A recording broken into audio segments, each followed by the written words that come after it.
In the quaint, sleepy town of Millbrook, nestled amidst rolling hills and swaying wheat fields, lived a young boy named Oliver. Oliver was an ordinary teenager with an extraordinary imagination. He spent his days engrossed in books about far-off lands, heroic quests, and magical realms. The dusty shelves of the local library were his sanctuary, and he had read every tome twice. His favorite stories were those of transmigration, tales of individuals transported to fantastical worlds, where their destinies unfurled in incredible and unpredictable ways. One fateful afternoon, as Oliver sat beneath his favorite oak tree, devouring yet another epic, he felt an odd sensation coursing through his veins. The world around him blurred, the pages of the book in his hand faded, and before he knew it, he was no longer in Millbrook.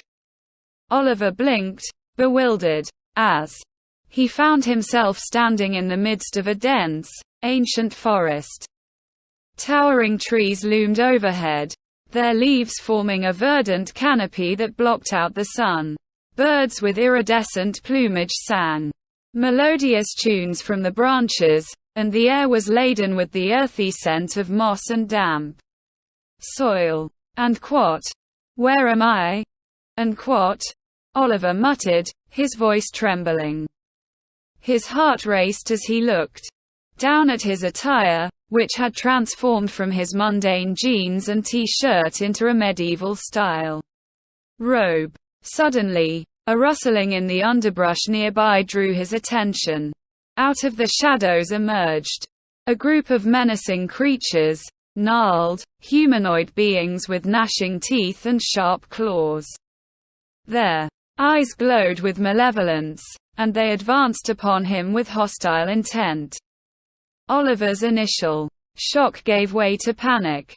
He stumbled backward, his heart pounding in his chest. But just as he thought all was lost, an extraordinary surge of power coursed through his body.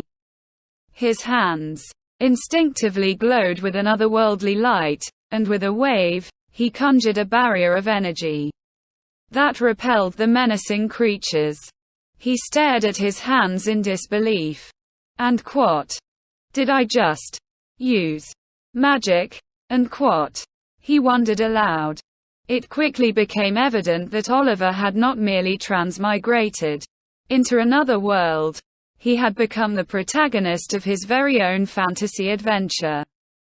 The forest he stood in was the enchanted realm of Eldoria, a land fraught with peril and wonder, where magic flowed through every blade of grass and shimmered in every glint of moonlight.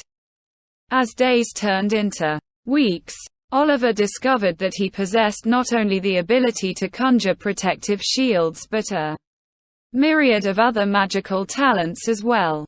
He could command the elements, heal wounds with a touch, and communicate with the animals that roamed the land. It was as though Eldoria itself recognized him as its chosen champion. News of Oliver's incredible powers spread throughout the land, reaching the ears of the Eldorian Council, a group of wise and venerable beings who governed the realm. They believed him to be the long-awaited savior foretold in their prophecies, the one who would vanquish the ancient evil threatening their world. One day, as Oliver practiced his newfound abilities in a secluded glade, he was visited by a beautiful, ethereal figure cloaked in shimmering robes. Her name was Seraphina, the high priestess of Eldoria, and she radiated an aura of wisdom and grace. "And what, Oliver? And what?" Seraphina began, her voice melodic like a songbird's. "And what? You are the one we have awaited for centuries. Eldoria is in grave peril, for the malevolent sorcerer Malachi seeks to unleash chaos upon our world. Only you have the power to stop him." "And what?" Oliver nodded, determination blazing in his eyes. "And what? I won't let Eldoria fall into darkness. I'll stop Malachi, no matter the cost." Unquote. Seraphina smiled, her eyes filled with gratitude. She then bestowed upon Oliver a magical amulet, an ancient artifact imbued with the combined strength of Eldoria's most powerful enchantments. With the amulet, Oliver's powers grew exponentially, and he felt an even greater connection to the land. The journey to confront Malachi was perilous and filled with trials. Oliver traversed enchanted forests, scaled towering mountains, and ventured into treacherous caverns. Along the way, he formed bonds with a diverse group of allies, each possessing their unique skills. There was Alara, the skilled archer with a sharp wit, and Gruff, the gentle giant who could manipulate the earth itself. Together, they forged an unbreakable fellowship. As they neared Malachi's lair, the very air grew heavy with darkness.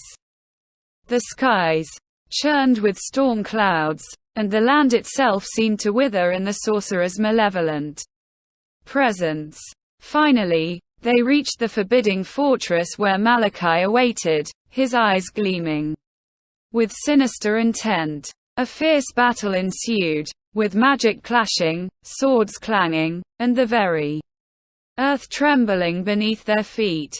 Oliver's newfound powers surged to the forefront, and with each spell he cast, the fortress crumbled a little more.